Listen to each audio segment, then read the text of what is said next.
These are just a few highlights. Living with ghosts. Hello, I'm Wendy, and we're going to do something a little different today. I used to be a DJ, way back when, before I got into news and traffic and all that good stuff. But I had Gary Wimmer play for me one of his pieces. Gary Wimmer, lithomancy, psychic. So here it is. We're going to start with that, and then we'll get into ghost stories. Gary Wimmer.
Again, Gary Wimmer. My interview with Gary is in the archives. He's the one who had an incredible psychic experience. He was all of a sudden like full blown psychic. He was telling people what the newspaper said or who was coming in the door. It was an extraordinary experience. He said, "Make it stop." He got hit by a car. It stopped. Okay, it's his story. I'll let him tell it. Again, Gary Wimmer in the archives. What triggered this, I saw a ghost story, and I also had a ghost experience recently. Back in 1997, when I first had my nightlight encounter, and that's when the nightlight started blinking and flickering and doing all sorts of things that it shouldn't have been doing. Technically, it was an automatic nightlight, but it was activated without any kind of sunlight disappearing, whatever, it did it on its own. So I learned a channel, and this is condensing this because there's more to this story. But at that point, then I became more aware of my spirit guides, and things just changed. And so it's called a spiritually transformative event or experience. And I learned a whole lot about the metaphysics of these kinds of things, and it triggered much more psychic activity and awareness for me. And that's since 1997. I wrote about it in 1998, published something about 2001, and then again in 2007. So just been writing about it basically, and I did some exhibitions, some channeling in public for audiences just to kind of get a feel for it. And the audience energy is really interesting. That amplifies whenever you're doing an event. The audience energy brings its own element, and it makes a very big difference when people are invested, interested, curious, and they show up. So that's why when you see mediums, a lot of times the energy of that event will determine the ability of the medium to become engaged, connect with more people, and so on. So, anyway, the ghost story I'll tell you about in a minute. My ghost story happened a couple of weeks ago. I was vacuuming, and my husband Andy had been out doing some errands, and so I'm just not really thinking about much. Anyway, I thought he came home because I saw him walk from the kitchen to the back room, and I thought he was in a hurry because he didn't look at me and he seemed to be walking fast. So I kept vacuuming and figured I'd catch up with him as soon as I was done vacuuming. Except technically, when he walked to the back room, he shouldn't have continued. He would have come back out. And I didn't see him come out. So I thought, well, hmm. So I was curious and I shut off the vacuum. I called to him to see what was going on. What did he find out? And I went back to the room. At this point, I'm thinking, no, that wasn't him. Was it somebody else? What? I was curious. So I went back to the room, called his name, no response. And at this point, I'm thinking there probably won't be a response. Check the room. Nope, he isn't there. And then I realized as I'm rethinking this, replaying this scenario in my mind, the person I saw was a little bit taller, slimmer. He had, I think, a long sleeve shirt and pants, not denim, but I had to kind of reconnect and remember what the heck did I see? And his hair was different. I didn't see his face. It was like I could see him, but I couldn't see specific details. So, and it was so fast. The thing that really caught my attention was the fact usually if he were to come into the house, even if I'm vacuuming or doing something, he'll let me know that he's there. And this time it was like this was a very quick from one room to the next, almost thinking that I wasn't going to see him. And then I, I remembered that I had done earlier something had been waking me up at night, and the dog was barking at nothing, which is usually a clue. I mean, yeah, sometimes they'll bark because there are dog sounds outside or something else is going on. But this was when the dog was barking at a specific area of the room. And usually that's a clue that we have visitors of some sort. So I knew that, and I said, "Who are you? Why are you here? What do you want?" Because these things have happened before. And the answer was he gave me a name and he said he lived in this house previously. Now, I don't always take that at face value because it may be, and this is an older house, it may be that he was in this space or in this area in another dimension at a different time. Yeah, I know, I go there. So if I don't find a specific indicator that this person and this name relates, it doesn't mean it isn't true. It just means that I'm not connected or that it's just an answer that will make me happy. It's like, okay, you've given me permission since you didn't question that. So anyway, but I do remember that. And so then I have, after having that conversation, then here is this entity running or walking fast through the house that I see. And so I think the two were connected. Where it goes from here, I really am not too concerned about that, knowing that, okay, it's just another part of my experience. When I first started connecting with ghosts, and channeling, I said, I don't want to see dead people. No, no, no, don't want to see dead people. And the answer from my guides was they're not dead, they're energy. And it was, I could hear them laughing, chuckling, like, you poor dear. And so that was also interesting. They just were, trying to let me know that it's okay, you'll be fine, they're not going to hurt you. Now, in addition to that, though, there can be other complications when a ghost, an entity, an energy, previously alive in a human form, decides to get your attention in an unconventional way. I did not believe in exorcism. I did not believe in possession. And it was just because I'd had no experience with it. Well, okay, I've had experience now. And I've had a lot of experiences. This one was the one that really caught my attention. I had um, been unable to sleep. I kept waking up kind of choking. My throat would seize up, and I was thinking I was forgetting how to breathe at night, and that doesn't make any sense. But I'm trying to be logical about this, and I was waking myself up kind of choking. So I elevated my pillow and I tried to do a different position, sleep just a little like sitting up rather than laying all the way down, thinking, okay, this will fix it. Huh. No, it didn't fix it. Then I had my toe, I had my leg outside the cover, and something almost like a thumb touched my toe and bent it over. Okay. Well, I decided I would put my feet under the covers. I didn't need to do that. Okay, that's a clue. Then I would hear chimes, like one or two little chimes. Well, the thing that finally got my attention, full on, was when I woke up and I was kind of ooh, making noises, sounds. And as I'm halfway asleep, halfway awake, I'm thinking, that sounds like a ghost. That's what a ghost would sound like. And then it dawned on me someone was trying to get my attention.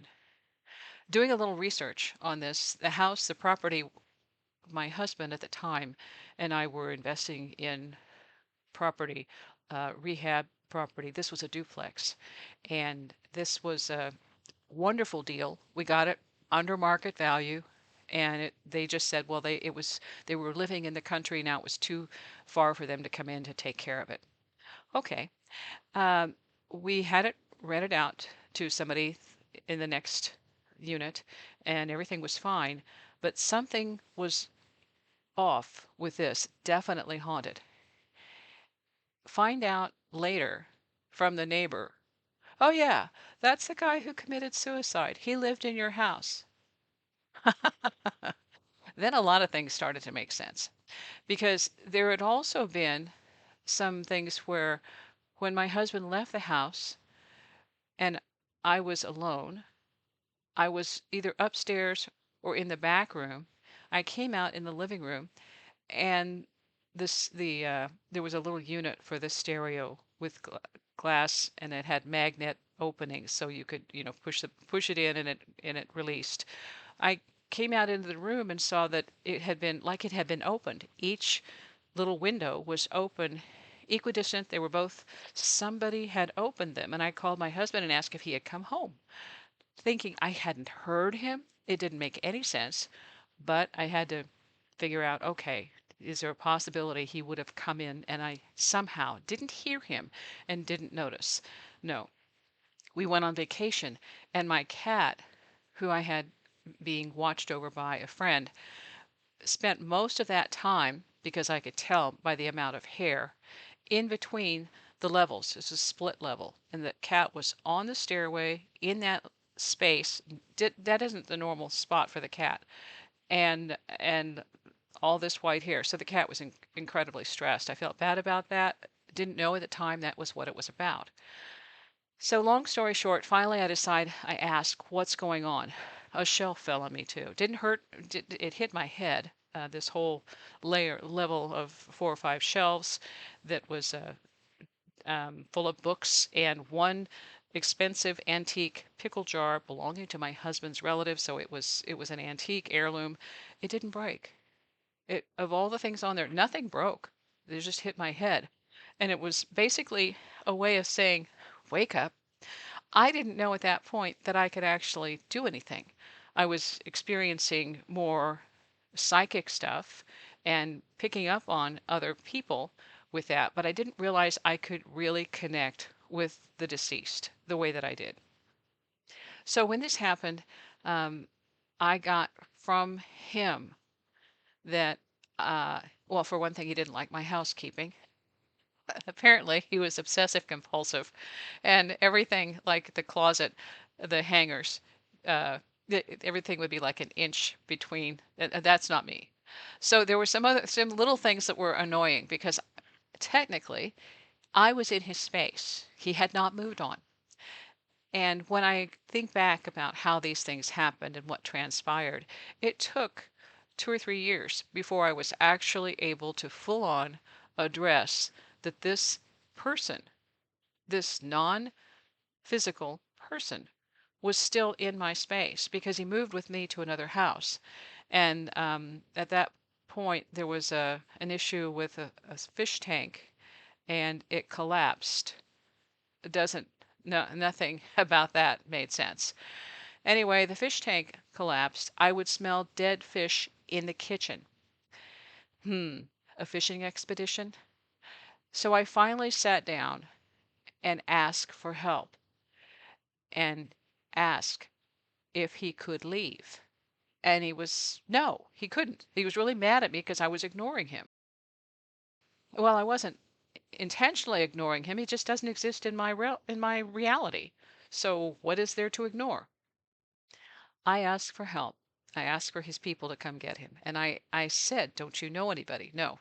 Relatives? No. Okay. So, well, okay, fine. Then my guides are going to help your people find you. And that's what happened.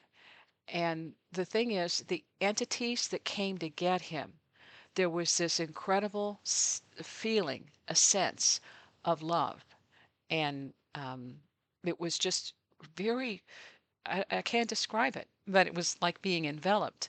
He was still angry, but that was his personality. So he was kicking and screaming, about how I just was completely unaware and not helpful and blah blah blah blah blah. Okay, well I figured that's what he was probably like earlier, so there's hadn't changed anything, and they were really nice and said thank you, and that was it. So they thanked me. He just went on his merry way. But this is the kind of stuff you run into when you are intuitive or psychic and you don't know. And it can be overwhelming. It can be confusing because you're trying to figure out, okay, where is this coming from? Am I making it up? Am I projecting? Am I imagining? And all I can say is it's taken me decades, all right, to really become more connected on many levels because I haven't studied with anybody to find out how to do it from their perspective. I have worked on finding out how it works for me. And I had spirit guides from day one. And they've walked me through this, they've taught me through this, they've given me information that's been incredibly helpful. I've been able to corroborate it to make sure I'm walking my talk and learning as I go. So, with that, the little ghost story that I saw recently posted had to do with there are a lot of different forums where people post their personal experiences, and this was from a forum. And I just was remembering my own experiences, the one with the ghost most recently in the house. And I've had others as I've dealt with people who have lost relatives and wanted to make connections. But because sometimes those relatives, those people will show up for me, and I know, okay, somebody's coming. This isn't mine. This is about somebody else. Okay, so with that, there's just so much to, I guess, learn. And the guides, like I said, they're not dead, they're energy. And so the dreams also make a difference where you have a connection with someone on the dream plane, and then that manifests in the daytime. So this little post on the forum had to do with a woman who said she was at a cemetery with her parents when she saw a little girl about her age, a little blonde girl, and the girl was looking at her from across the cemetery. And so she went over to see her, but she didn't find her. She wasn't there. And her parents, wondering why she ran off, followed her. And she said, well, I need to go check this out. And then she wanted basically to show her parents this little girl that she had found who was there, and she wasn't there. So she went to where the girl, she had seen her standing, and there was a cemetery headstone with a picture of the child that she saw. And so as she was writing, she was saying that that girl also had the same birth date that she had, the same age. And so just one of those little innocuous happenings, coincidental. I don't think so. I think some of these are basically are for us to realize we have more abilities than we have put into use and to help us wake up. There are a lot more experiences that people are sharing now in terms of channeling or mediumship. And there's a fantastic display of a medium who is a trans medium, physical trans medium. What she does It's physical mediumship, I guess I should say. When she channels, and it's very quick, she makes a connection where it's very quick. She goes into her connection with her spirit guide, Jonathan. And there is a very obvious difference between her voice and the voice of Jonathan.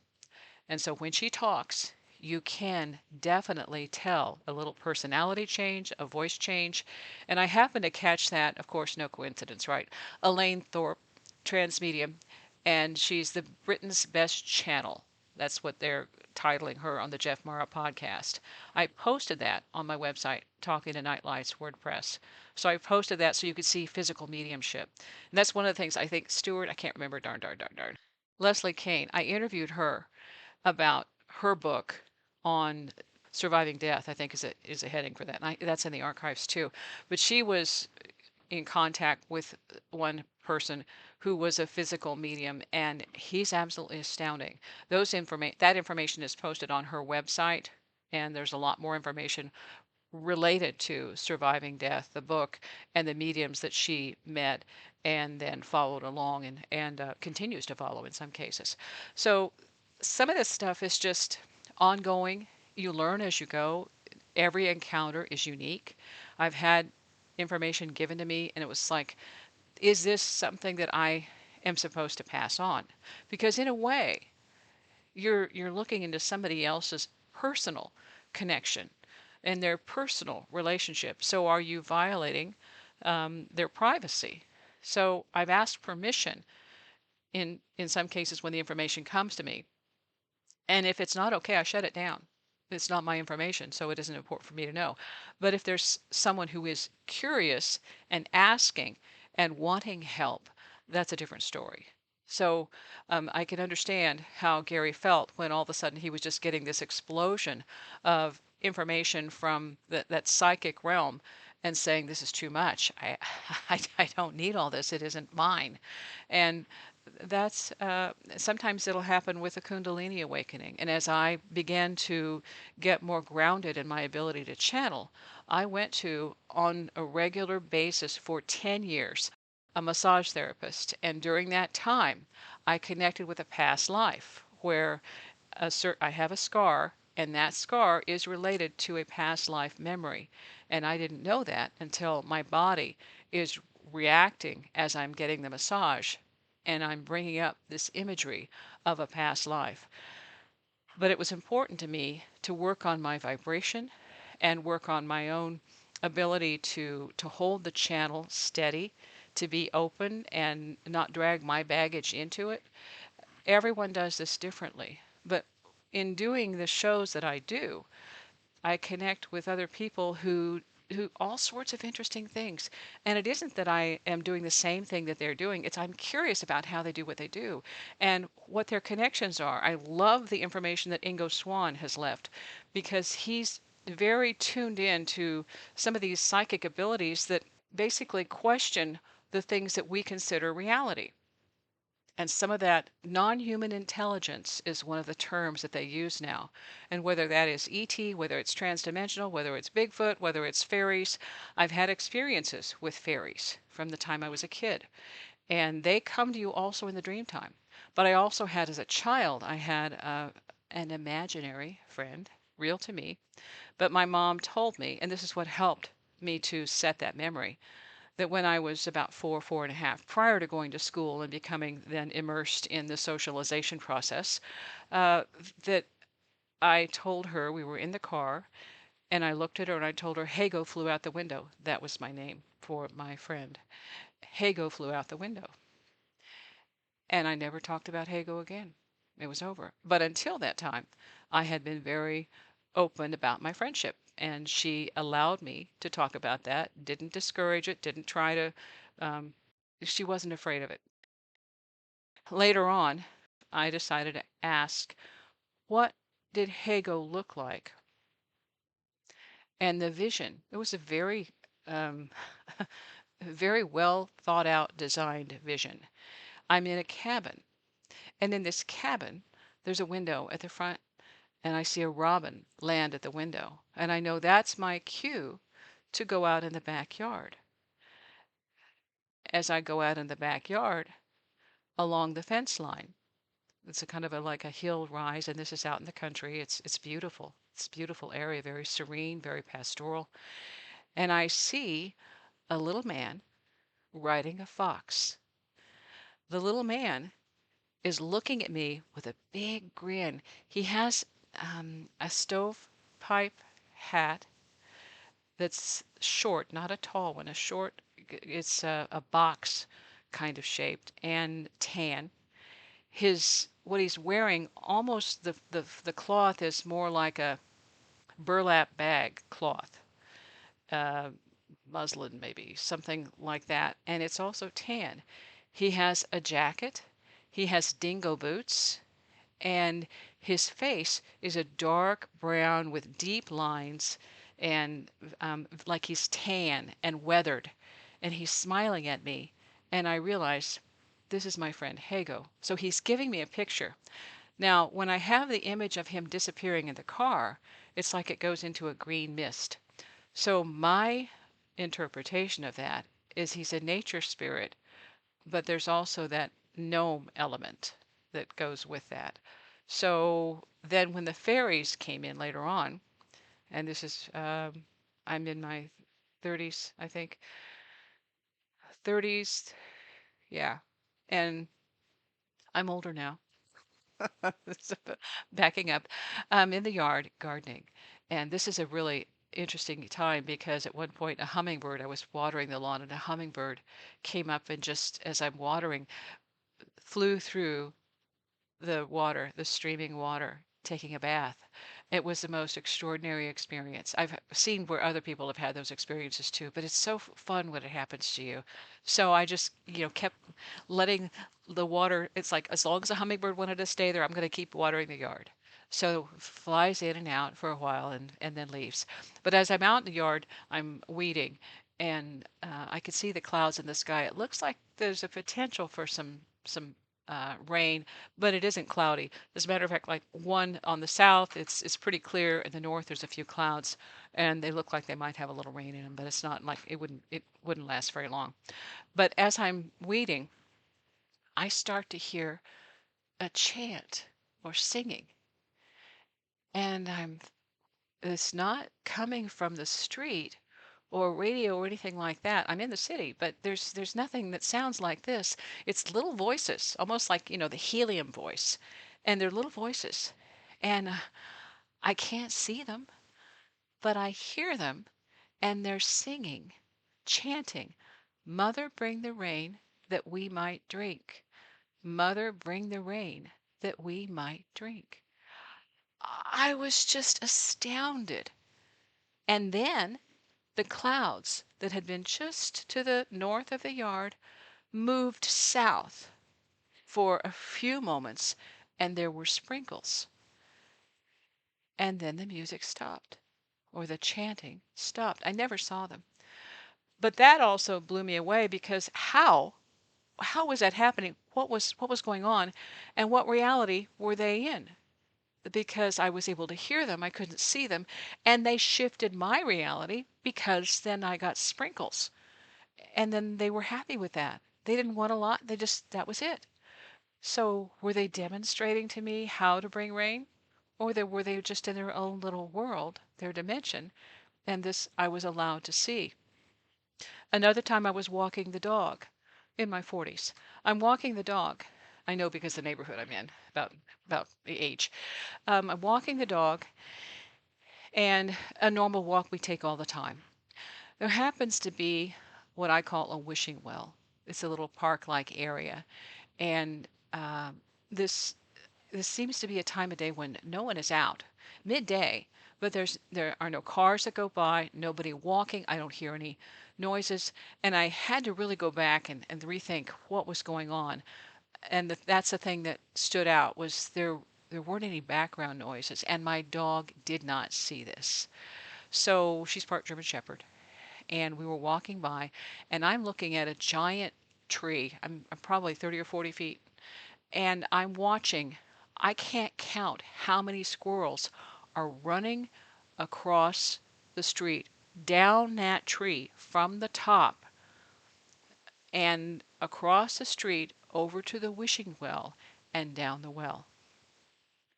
Now that was, I still don't know how to explain it, but it was all these squirrels, and I was trying to count as fast as I could. I will tell you, when that happens and you're totally unprepared, your mind is first trying to say, what's happening? And it's like things are frozen and it's slow motion because you don't know what to think first. It's like when a UFO was in my bedroom. It's it's so unexpected, outside of the norm, that it's very difficult to stay focused in a linear way because of the shock and the just complete unreality of it. So the thing is, I don't know if what I saw were squirrels. I don't know if this was a screen memory, if something else happened that I was unable to fathom. And so that's the image that stayed with me. And it's still, but I can't go back and count how many squirrels. I just know there were more squirrels coming down that tree than I had the ability to count. And then going across the street, they were rushing by. And I know, trying to explain that, how unreal it sounds. But these kinds of things have happened to me ever since I started that connection with the nightlight. And that was in 1997 when it started doing all of these amazing things. And I realized that some people just don't see it because it's a normal thing. It's a blinking light. What would be unusual about it? Well, the unusual thing is a particular nightlight that I have now has been doing this for 20 some years. And I had one before, did the same thing. And I think the average shelf life for them is not that long. Especially, I had a few, I had a couple more that blinked out. And we replaced the bulb in one of them, and it's taken it about 5 years before it has given me a hint that it can also do with the one of my current fixture that I've posted videos on YouTube that it does. And it's not about the light. However, at the beginning, it was really amazing to see because it would blink and flicker, and I just couldn't believe again what I was seeing. But it's the entity that allows this to happen and that is connected that gives me a visual sign, all the while saying, don't get hooked on the visual. This is just an indication of presence, and it has its own way of being. So when I was invited or asked to be part of a documentary, I said, no, it's not a dog and pony show. And somebody else had that same kind of I think, a description. It's not a dog and pony show. These things are personal, and I talk about it, and I have demonstrated it to people, and I put the video on YouTube and all that. But it's not about attracting, hundreds of thousands. It's about this relates to you on your level, where you are, if you are open, if you are receptive, and that's all there is to it. So it's one on one, and that's what I like about it, and also what's frustrating. I try to demonstrate this in person at the home of someone who was a psychiatrist. Okay. Not, it didn't go over well. Well, I forgot in one of the things that I have been taught is that asking permission and that a skeptic will shut things down. That's because they are a skeptic. Technically, that's the law reacting to their expectation. And I thought, well, why isn't mine working? I took it to her house, plugged it in, and it stayed on. Now, technically, it goes off and on and off and on, or it stays off. But at her house, it was just a regular old nightlight. And she was also with a person that I had been doing, had interviewed and done a show with, and I had just demonstrated this at a facility where there were lots of people. Well, the thing is, the believers outnumbered the skeptics, or the open-minded people outnumbered the skeptics. And then when I went to her house, I could feel from her the disdain and the almost like a sense of feeling sorry for me because I was deluded. Well, I've been deluded for over, I guess it's 27 years now in December, because these things happen and I've been able to demonstrate them to other people. I just couldn't do it in her house. But it was a big lesson. It was a very big lesson to understand that there are people. And then when I read Ingo Swann's book about talking, referring to people who are skeptics, that they will shut down. If you are doing an experiment that involves PSI, psychic, intuitive, telepathy, one person who comes in and says, uh-uh, can just upheave the whole thing. And recently I did an interview with, and this is for the Crystal Mine in Mena, Arkansas, where they have Bigfoot, Sasquatch, paranormal, UFO, a lot of different activities that are happening there, interdimensional. And what happened was at one of their events, Cheryl and Orville Murphy take events, people go on tours to experience some of these things. Anyway, on one of their events, they were watching a ball being tossed back and forth, back and forth. They couldn't see who was tossing the ball back and forth in front of the stage, back and forth. Someone in their group said, "Oh, that's fake. They're faking it." Something like that. And it stopped. That was the end of it. One person, and that's all it took. So there's a difference between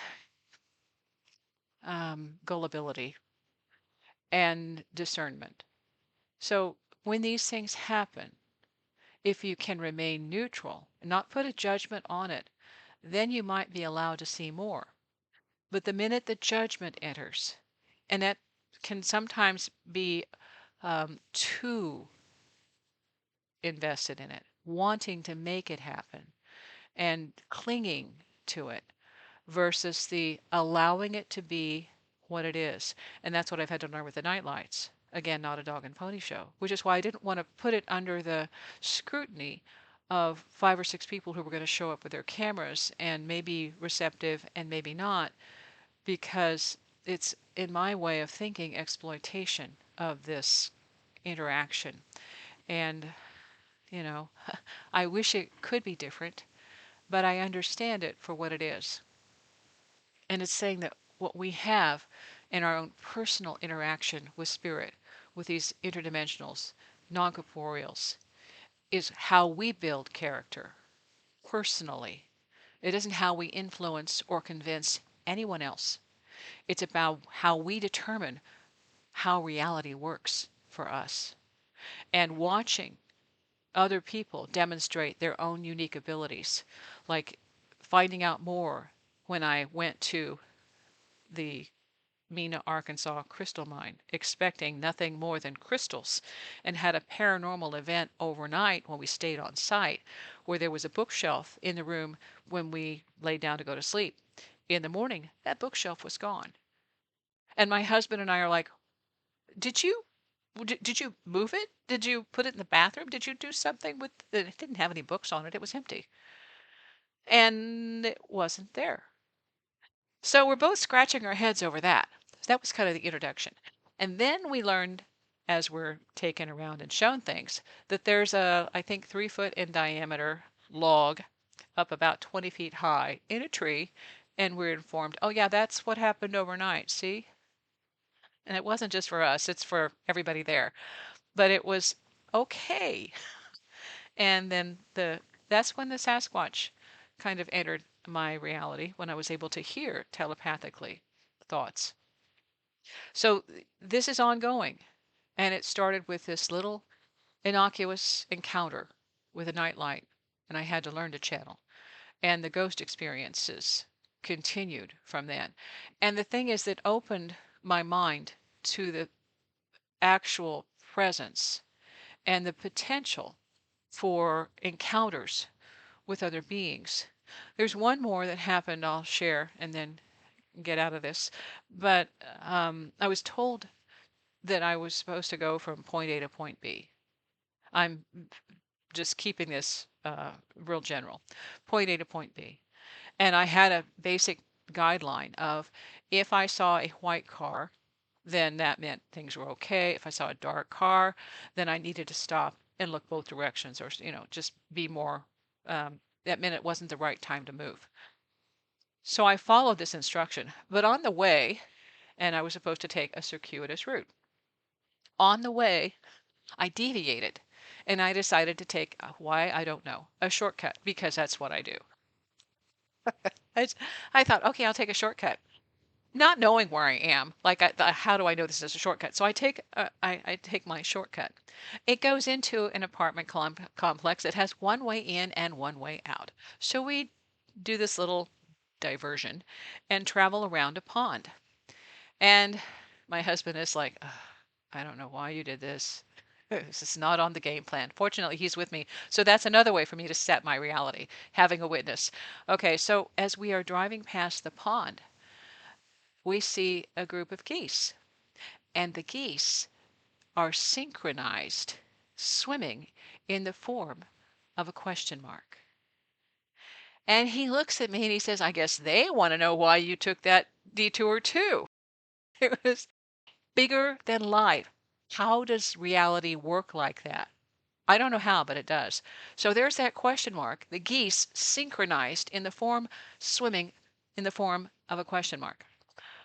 Okay, so I said, and I know to this day, as I continued on the route that I was supposed to be on, if I hadn't done that, I would not have had the experience really understanding how that other element is interconnected with this reality.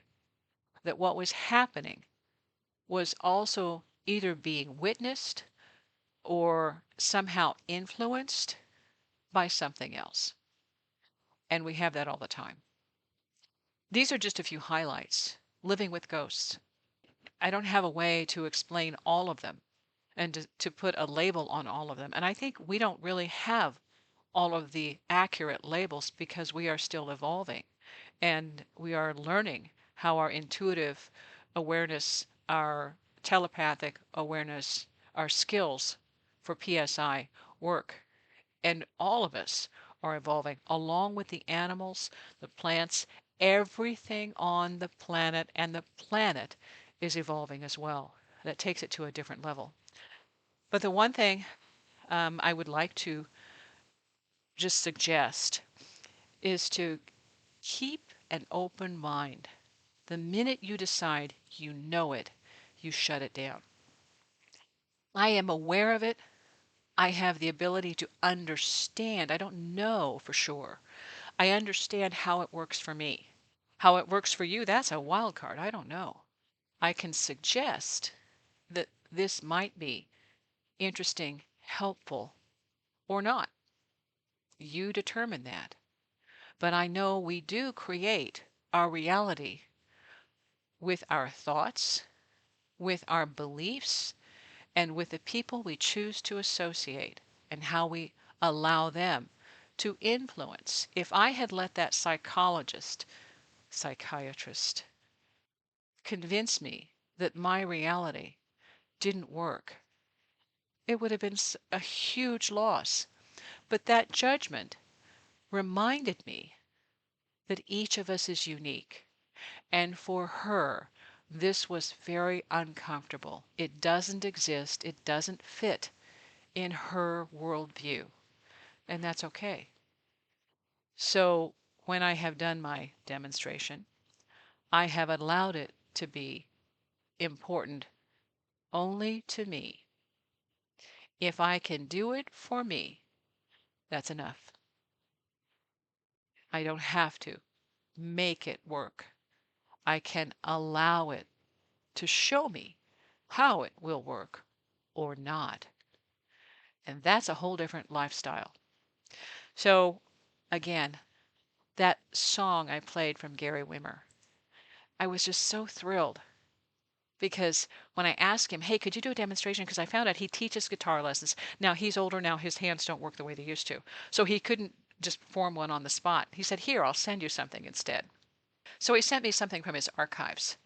And that was like icing on the cake because I love this song and I continue to play it.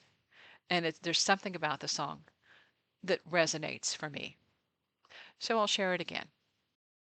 In the archives, I've got several fascinating shows. The one with Gary Wimmer, psychic, look that up. I also have the one I did recently did an interview with Paul Smith about Project 8200. That's where Pat Price, very, very capable, talented, genius remote viewer, decided in his spare time he was going to remote view the planet to see if there were alien bases. And lo and behold, he found four. This is back in 1973. At the time, they weren't really looking for anything like that. And it was one of those, huh, okay. It got tabled. And so Paul was one of the people who went into that remote viewing session in the 80s and looking for what the description was. He didn't know this in Pat Price's remote viewing session. So he had the coordinates along with, I think it's 6 remote viewers to find out was there anything to it. They'd already had an indication that there was something to it because at the time of this event with Pat Price, they made a phone call and asked about, I think it's Mount Zell. I don't know how do you pronounce it. I didn't look that up. I'm sorry. But they made a phone call and asked somebody there on site, is there anything special about this mountain? Is there anything that you can tell us? We're trying to just ask a few more questions. They said, oh yeah, the one where the UFOs fly around. Okay, well, so that let them know, bookmark, let's go revisit this. And so when there was an opportunity to revisit it with other remote viewers, and Pat Price had died by that time, they all had basically similar information that validated. Now, has anything been done since then? No, no. So it's a wonderful question hanging out there now that all of this UFO stuff is back in the headlines saying they're real, they're not fake. We just weren't ready to talk about it, and we're still not really ready to talk about it. So do your due diligence and find out connect with the people who are talking about it and saying, yeah, yeah, they're only saying so much, and here's what we can say. But that's Project 8200. And Paul Smith is the interview in the archives talking about this. And it's just one of those things where we have a lot of questions. We don't have answers, but we are getting more information that says our reality is so much more interesting than what we think. Okay, I'm looking at the top of the list. Paul H. Smith, the basis UAP UFO basis remote viewed Project 8200. And then the other one, Beams. Orville walked into a portal. Okay, I didn't even get into that. Hmm, something to look forward to. Check that out. Here's my favorite song from Gary Wimmer. Stay open, stay curious. And one of my favorite things the guides gave me recently when I was trying to figure out how to explain staying open and receptive and just believing all things are possible, they said a true genie knows how to uncork the bottle. Food for thought. Thanks for listening.